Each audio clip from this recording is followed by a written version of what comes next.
사도행전 9장 19절 하반절부터 22절까지 말씀으로 당혹스러운 변화 제목으로 말씀을 나눕니다. 제가 몇 번 제 군복무에 대해서 말씀을 드린 적이 있습니다. 여러분들도 알다시피 저는 군복무를 교정시설에서 했습니다. 이게 좋게 표현해서 교정시설이지 우리는 그 시설을 교도소, 형무소 그렇게 부릅니다. 범죄자가 재판에서 받은 노역을 집행하는 곳이기 때문에 형무소라고 부릅니다. 이 교도소나 구치소를 교정시설이라고 부르는데, 교정시설이라고 부르는 의미는 잘못을 저지른 사람이 그곳에 있으면서 자기의 잘못을 반성해서 사회에 유익한 이 좋은 사람으로 교정시킨다, 그런 의미가 있습니다. 그래서 형기를 몇 년 받으면 그동안 교정시설에 있으면서 이제 교정하는 거죠. 교화하는 것입니다. 사람을 그렇게 다시 사회에 적응할 수 있도록, 사회에 좋은 사람으로 살아가도록 거기서 그렇게 교정을 시키겠다, 그것이 교정시설의 의미입니다. 그런데 여러분 한번 생각해 보십시오. 그런 교정시설에 들어간다고 사람이 교정될까요? 사람이 바뀔까요? 사람의 본성이, 사람의 본질이 바뀔까요? 교정시설에 들어간다고? 생각과 가치관이 인생의 중요한 경험을 통해서 이게 좀 바뀔 수 있습니다. 내가 생각하던 것, 내가 가지고 있던 가치관, 이것이 세상에 살아가면서 어떤 경험을 통해서 이게 바뀔 수는 있지만 사람의 본성은 바뀌지가 않는다는 겁니다. 본질이 바뀌지 않는 거예요.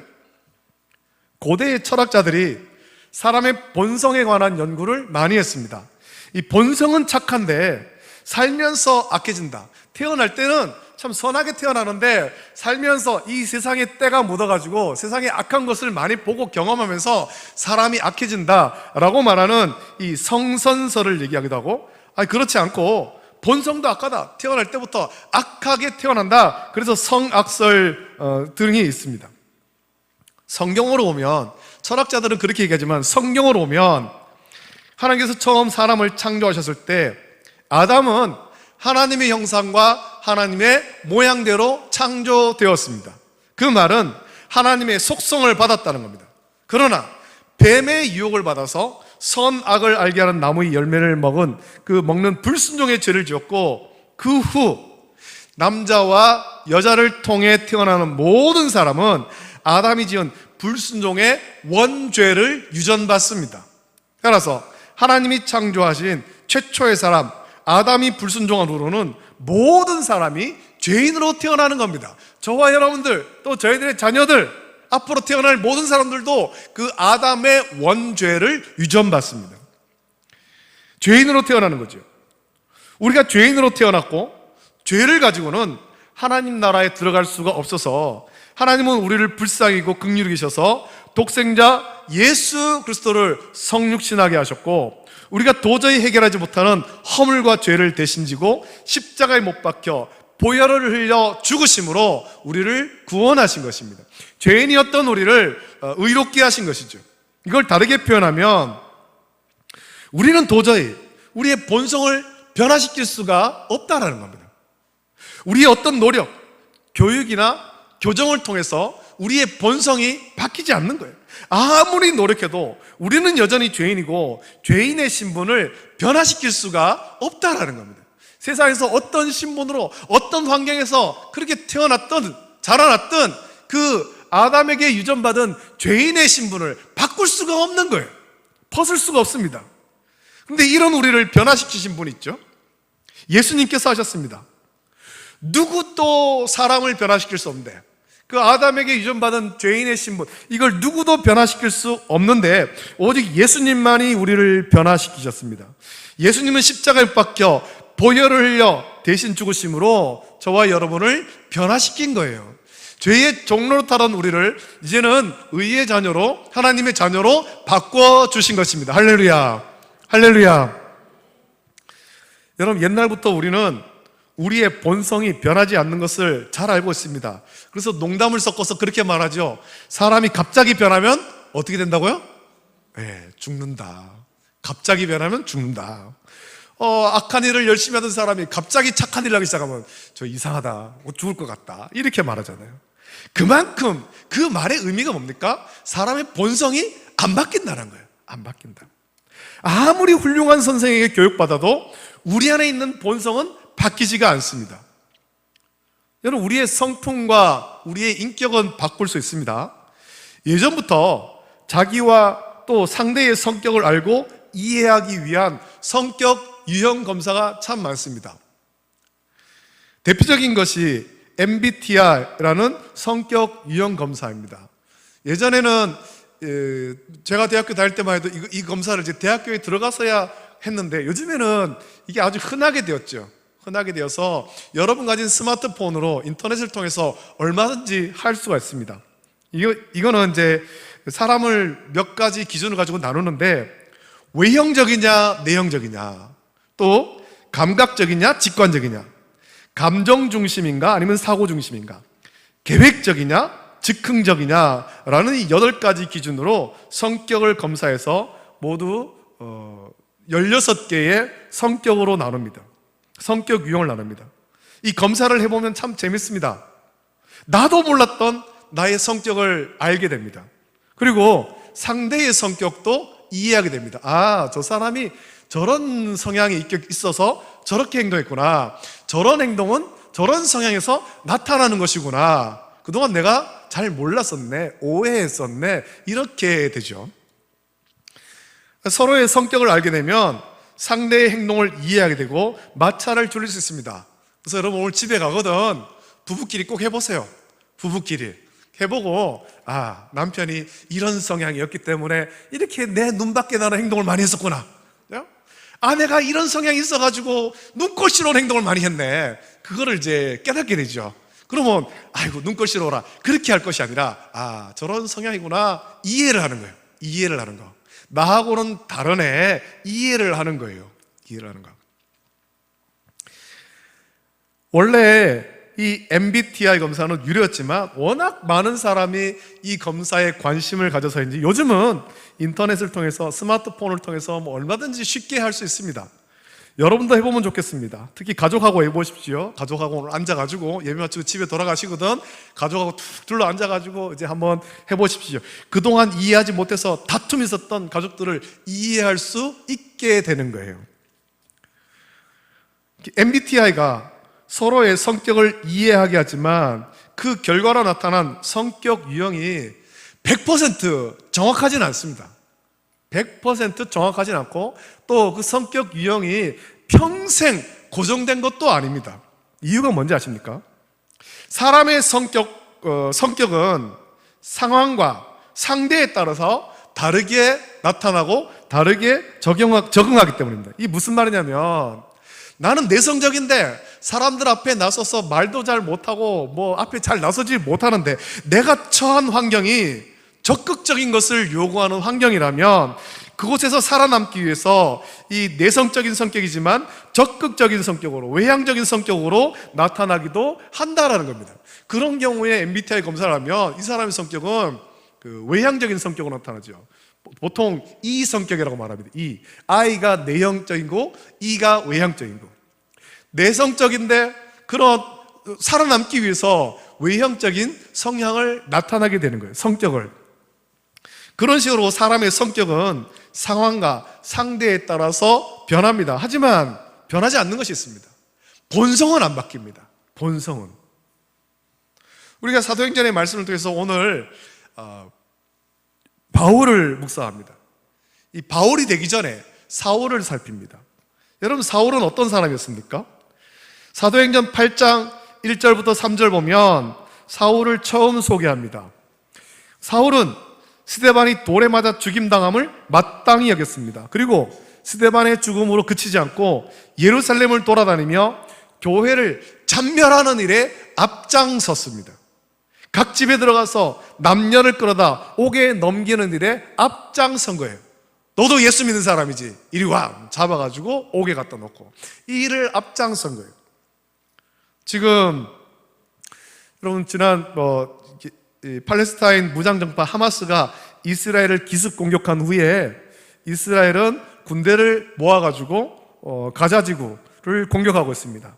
세계 많은 나라가 이스라엘과 아랍의 전쟁으로, 이게 팔레스타인과의 전쟁이 아니라 하마스와의 전쟁이 아니라 아랍 전체와의 전쟁으로 번질 것을 걱정하면서 이스라엘에게 니네가 좀 참아, 그렇게 요구하지만 이스라엘은 참지 않았죠. 참지 않습니다. 그 가자 지구에 있는 민간인을 대피하라고 경고한 후에 지금은 군대를 동원해서 가자 지구로 들어갔습니다. 지금 이스라엘은 그들의 생각이 이런 거죠. 하마스를 완전히 제거하기 전에는 전쟁을 그칠 생각이 없어 보입니다.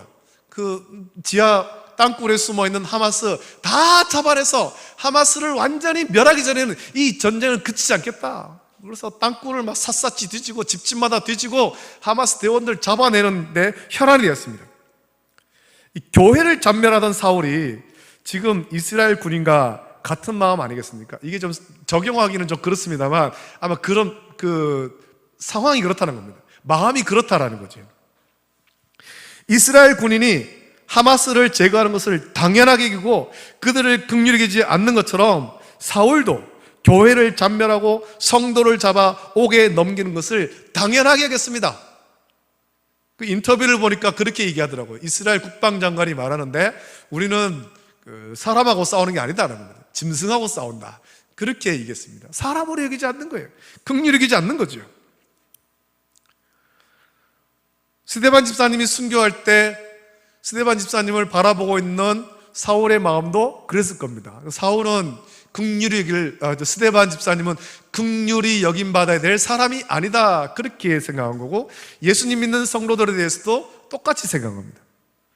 빌립보서 3장 5절부터 6절 보면 이때를 회상하며 바울이 말한 것이 있는데 이렇게 말합니다. 나는 8일 만에 할례를 받고 이스라엘 족속이요 베냐민 지파요 히브리인 중에 히브리인이요 율법으로는 바리새인이요 열심으로는 교회를 박해하고 율법의 의로는 흠이 없는 자라라고 말합니다.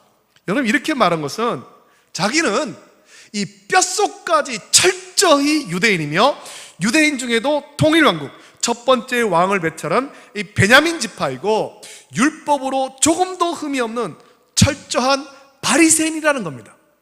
그 말은 나는 율법을 위해 목숨 거는 사람이다, 그런 의미예요.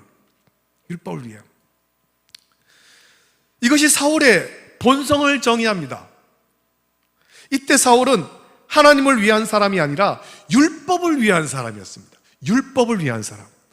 그에게 인간을 사랑하는 하나님의 사랑 따위는 안중에도 없는 거죠. 율법이 최고예요. 따라서 율법에 어긋난다고 여긴 성도는 죽어 마땅한 사람이고 그들을 긍휼히 여기는 마음은 손톱 밑에 때만큼도 없는 거죠. 그래서 성도를 잡아가는 사울의 눈빛에는 살기가 등등한 겁니다. 사도행전 9장 1절에 그렇게 말씀하지 않습니까? 그 말씀 보면 사울이 주의 제자들에 대하여 여전히 위협과 살기가 등등하여 대제사장에게 가서 이렇게 말씀하고 있습니다. 살기가 등등하다고 했습니다. 율법을 위해 살 때 율법을 어긴 사람은 죽어 마땅하다라고 여겼고 그 일에 앞장서는 것이 율법을 위한 삶이다라고 여긴 겁니다. 이것이 오늘 본문 앞에까지 보여주는 사울의 본성을 나타내는 겁니다. 사울이 어떠한 상태인가? 모든 사람이 사울은 그런 사람으로 여겼습니다. 이런 사울의 본성은 바뀌지 않습니다. 대제사장도 바꿀 수 없고 그와 함께 있는 누구도 이 사울의 본성을 바꿀 수 없다는 겁니다. 자, 그런데 이런 사울이 변화됩니다. 그것도 너무 당황스럽게 변화됩니다. 예수님 믿는 사람을 잡아 옥에 내어주고 죽어 마땅한 사람으로 여겼었는데 갑자기 각 회당에서 예수님이 하나님의 아들이다, 예수님이 그리스도다 전하기 시작했습니다. 이 일이 얼마나 당황스러웠는지 22절 보니까 유대인들이 당황한 걸 말하죠. 사울은 힘을 더 얻어 예수를 그리스도라 증언하여 다메섹에 사는 유대인들을 당혹하게 하니라 말씀하고 있습니다. 여러분, 다메섹에 사는 유대인이 기대했던 것이 무엇입니까? 예루살렘에서 대제사장에게 공문을 받아 함께 예수님 믿는 사람을 잡을 사람이 온다라는 것인데, 그렇게 온 사람이 자기의 기대와는 반대로 오히려 예수님이 그리스도라고 전하니까 너무 당황스러운 거예요. 자, 예루살렘에서 스데반이 죽을 때 증인으로 서 있었고 또 그 예루살렘에서 예수님 믿는 사람들 잡아가는 일에 앞장섰던 제일 열심히 있는 사람이 이 다메섹에 온다더라. 이제 여기에 있는 예수님 믿는 사람들 이제 다 죽었다. 이제 저 사람과 함께 우리 그들을 다 잡아가자. 이걸 기대했는데 와서 하는 일이 기대와는 전혀 반대되는 일을 하고 있는 거예요. 너무 당황스럽죠. 그들이 기대했던 사울은 이런 사울이 아닙니다. 완전히 반대의 사람이었습니다. 그래서 23절부터 25절 보면 이제는 오히려 다메섹에 있는 유대인이 사울 죽이기를 공모하게 된 거예요. 저 변절자다는 거죠. 변절자. 저 가만 놔둬서는 안 됐겠다. 변절했다. 저거 먼저 죽여야 되겠다. 여러분, 사울의 변화는 성경에 기록된 놀라운 회심의 기록입니다. 이것은 단순한 회심이 아니죠. 여러분, 세상은 절대 변화시킬 수 없는 그런 사건이 일어난 겁니다. 세상이 어떤 노력을 해도 사람을 변화시킬 수 없습니다. 여러분, 이 다메섹으로 가는 길에 사울이 예수님 만나기 전에는 그 어떤 사람도 사울을 바꿀 수가 없는 거예요. 사울의 생각을 바꿀 수가 없는 거예요. 사울의 삶을 변화시킬 수 없다라는 것입니다.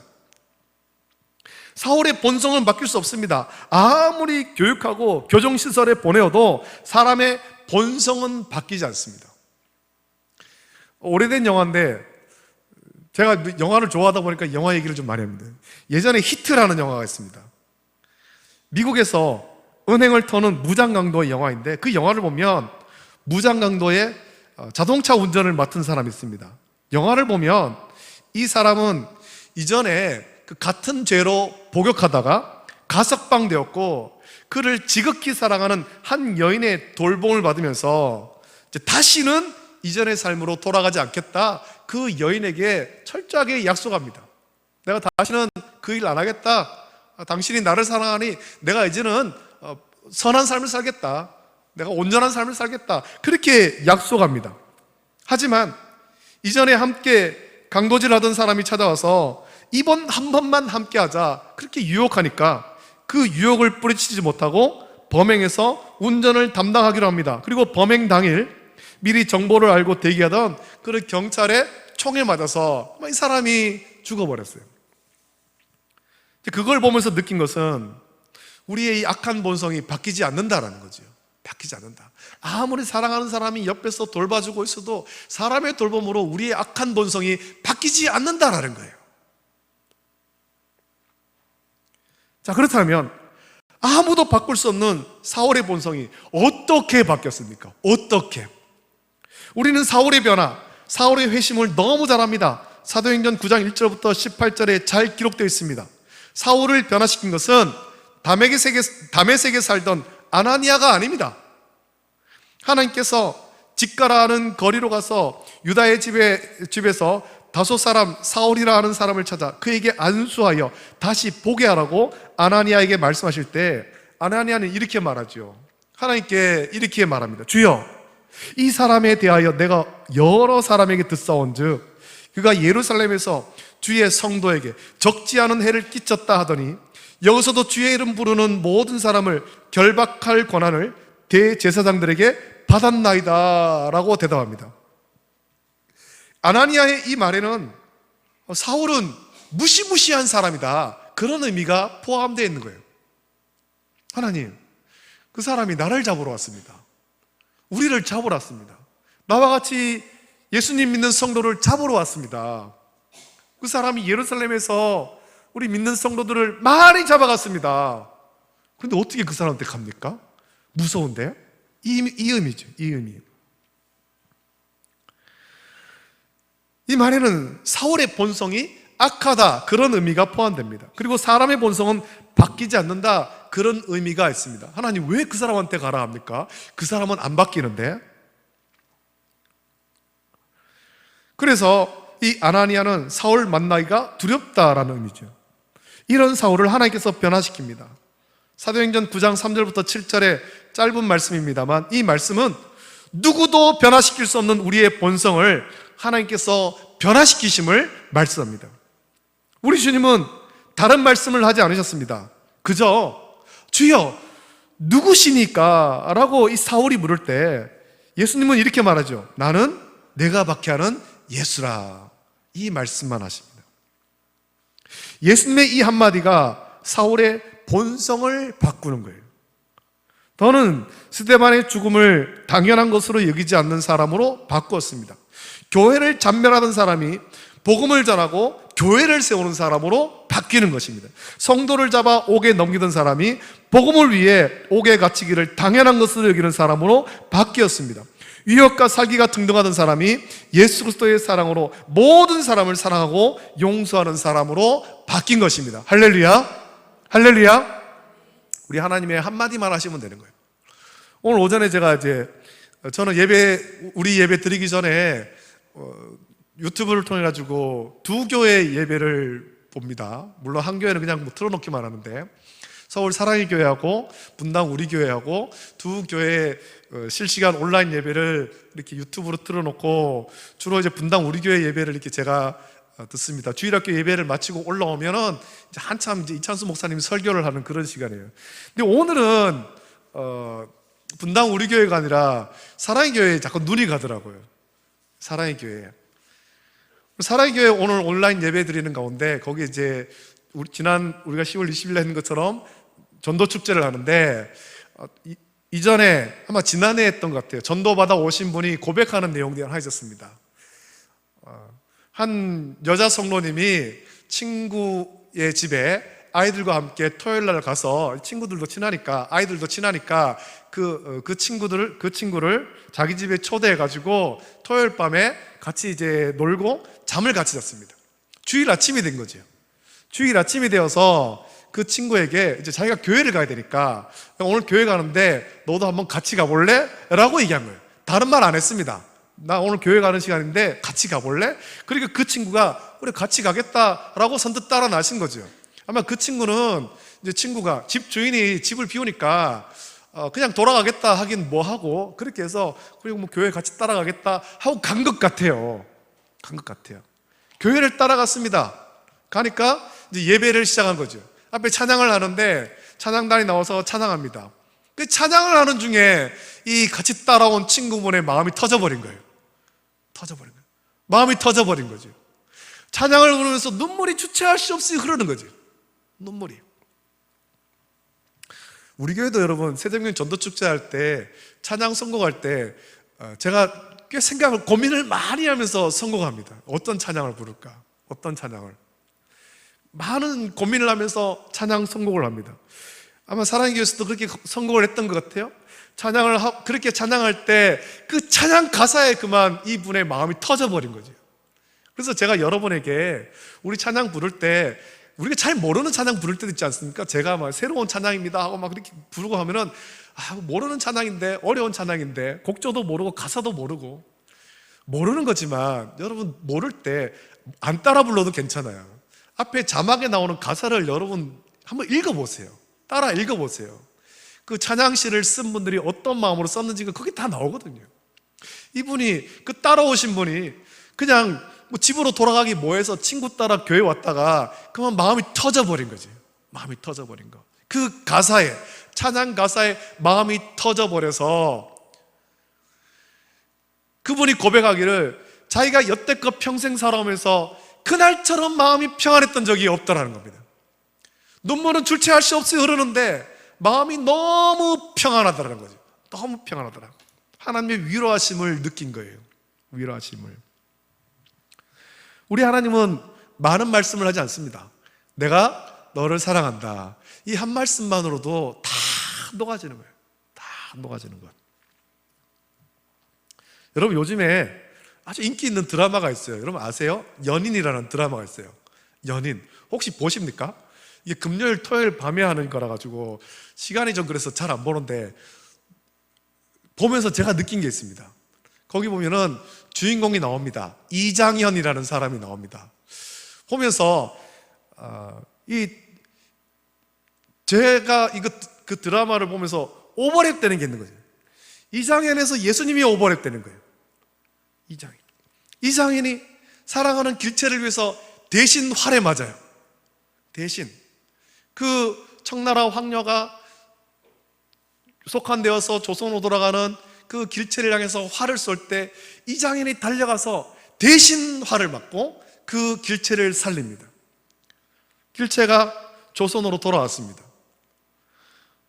우리 조선시대에 그렇지 않습니까? 병자호란이 끝난 다음에 돌아온 여인들이 환학녀라고 그렇게 욕을 먹으면서 제대로 사람 대접받지 못하고 살았습니다. 결국 그것 때문에 이혼을 했죠.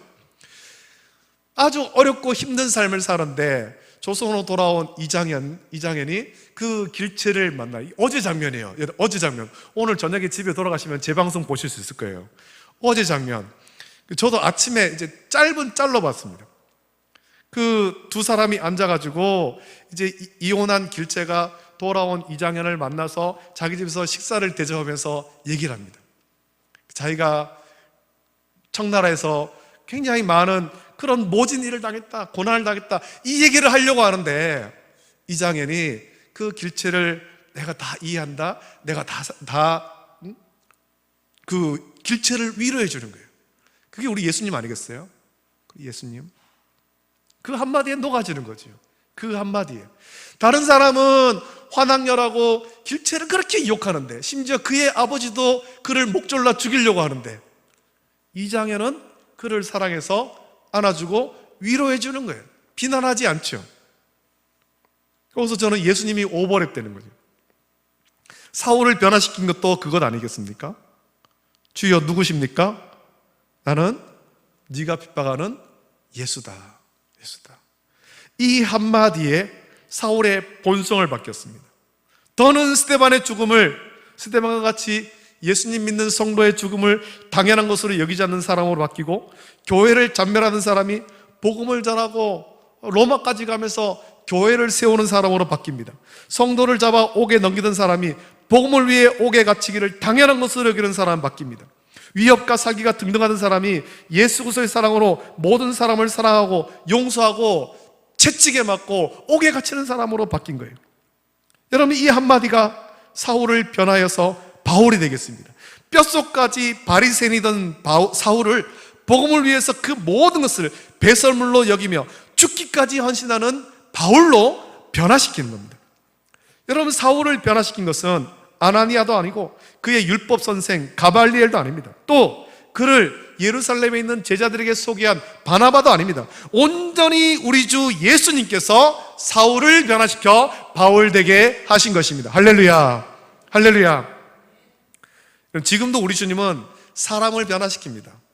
여러분, 다른 사람을 볼 것이 아니라 스스로를 보십시오. 우리를 보십시오. 우리는 다 예수님을 통해서 변화되었습니다. 우리의 변화는 외형의 변화가 아니라 본질의 변화인 겁니다. 본질의 변화, 본성의 변화지요.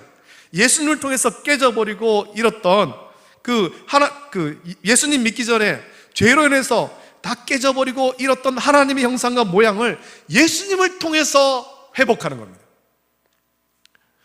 우리도 사울처럼 율법을 위해 살던 사람이었지만 더는 율법을 위해 살지 않습니다. 이제는 우리를 변화시킨 예수 그리스도를 위해 사는 사람으로 변화된 것입니다. 예수님께서 우리를 그렇게 변화시키셨고 성령께서 우리를 변화시키셨습니다. 지금도 성령께서 우리를 계속해서 변화시키고 있습니다. 우리를 다듬어가고 있는 거죠. 우리의 본성을 변화시키셨을 뿐만 아니라 변화된 본성에 맞도록 성령께서 우리의 가치관과 생각과 우리의 삶을 변화시킵니다. 우리는 성령께서 우리를 변화시키실 때 순종해야 됩니다. 사울은 자기를 변화시킨 예수님께 즉시 순종했습니다. 그래서 아나니아를 통해 눈을 뜬 후에 즉시로 다메섹에 있는 각 회당에서 예수님이 하나님의 아들이라고 전파했고 예수님이 그리스도라고 증언했습니다. 자기를 변화시킨 예수님께 순종했으며 성령의 인도하심에 순종한 겁니다. 오늘 우리에게도 이런 순종이 필요합니다. 예수님께서 저와 여러분을 변화시키셨고 성령께서 지금도 우리를 변화시키시는데 우리는 너무 더디게 순종하거나 오히려 순종을 거부한 채 여전히 변화되기 전에 생각과 모습으로 살려갑니다.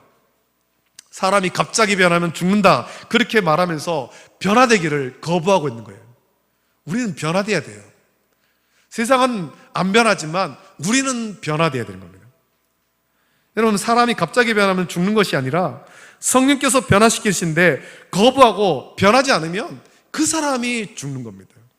성령으로 변화되지 않으면, 그래서 죄의 본성을 버리지 못하면 그 사람이 구원받지 못하고 죽습니다. 성령께서 우리를 변화시키실 때, 그런 마음의 감동을 주실 때 여러분 즉시 순종하십시오. 사울과 같이 순종하십시오. 성령이 일으키는 변화를 두려워하지 말아야 됩니다. 내 삶이 변화되는 것 두려워하지 말아야 됩니다. 사울은 그 변화를 두려워하지 않고 순종했기에 위대한 사도로 쓰임받았습니다. 여러분, 오늘 우리도 복음을 위해 쓰임받아야 되죠. 성령께서 우리를 변화시킬 때 그 변화를 두려워하거나 거부하지 말고 즉시 순종해서 하나님께서 기뻐하시는 뜻대로 복음을 위해 우리의 삶을 드리기를 결단하는 저와 여러분 되시기를 예수님의 이름으로 축복합니다. 아멘. 함께 이 찬양 같이 부르고 같이 기도하기를 원합니다. 하나님의 부르심에는 후회하심이 없네. 하나님께서 우리 한 사람 한 사람을 부르셔서 변화시키십니다. 우리를 부르신 것 그냥 부르신 것 아니죠. 우리를 변화시켜서 하나님의 사람으로, 하나님의 일꾼으로 세워갑니다. 사울을 불러서 바울 되게 하신 주님께서 오늘 우리도 부르셨고 우리를 변화시켜 가십니다. 이 부르심에 합당한 삶을 살기를 결단하면서 같이 찬송 부르고 기도하겠습니다.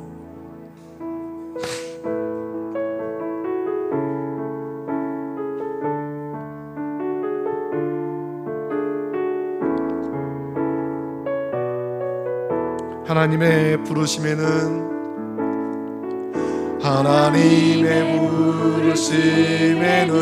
후회하심이 없네.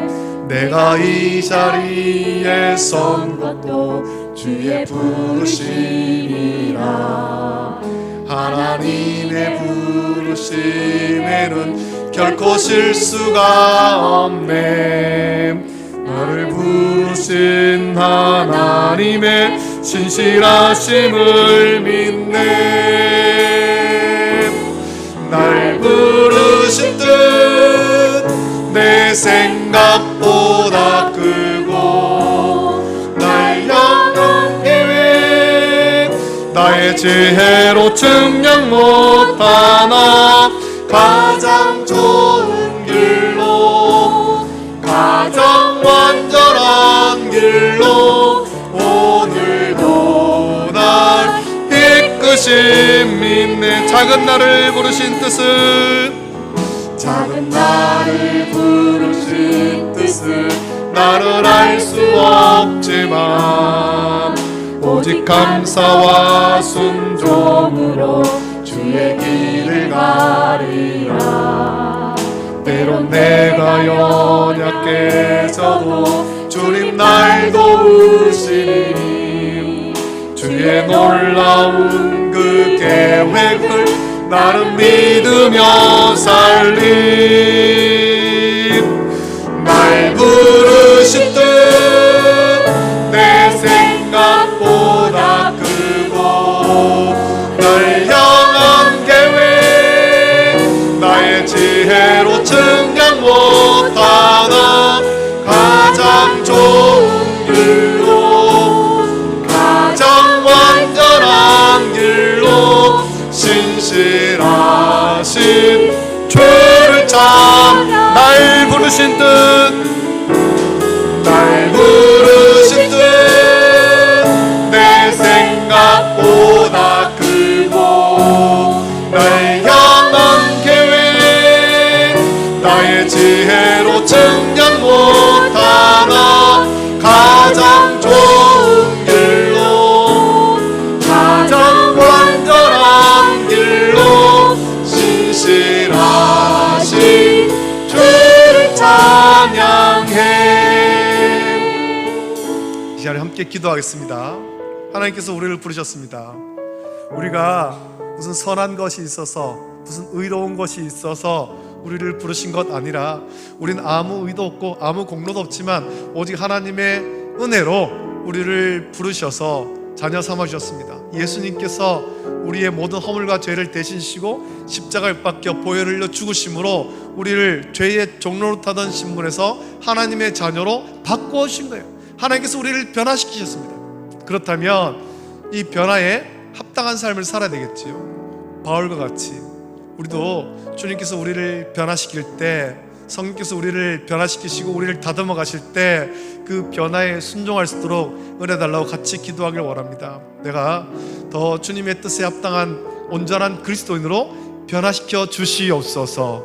우리의 가정을 변화시키시고 우리의 삶을 변화시키시고 우리 교회를 더 하나님 뜻에 합당하게 변화시켜 주시옵소서. 또 그 변화하여서 주님의 뜻에 순종하도록, 주의 복음을 전하도록 바울과 같이 우리의 삶을 주 앞에 온전히 드리며 살아갈 수 있도록 은혜 달라고 같이 기도하시고, 이 한 주간 살면서 주의 말씀 붙잡고 변화된 그리스도인으로서 합당한 삶, 온전한 그리스도의 삶, 세상의 소금과 빛의 삶을 살아서 하나님께 영광 돌릴 수 있도록 은혜 달라고 같이 기도하시고, 다음 주 성찬 예식이 있는데 우리 스스로를 살펴서 귀한 성찬 예식에 은혜로 참여할 수 있도록 인도해 달라고 시간에 간절히 그 제목 가지고 합심하여서 함께 기도하겠습니다. 우리 주님 한번 그 부르짖고 함께 기도합니다.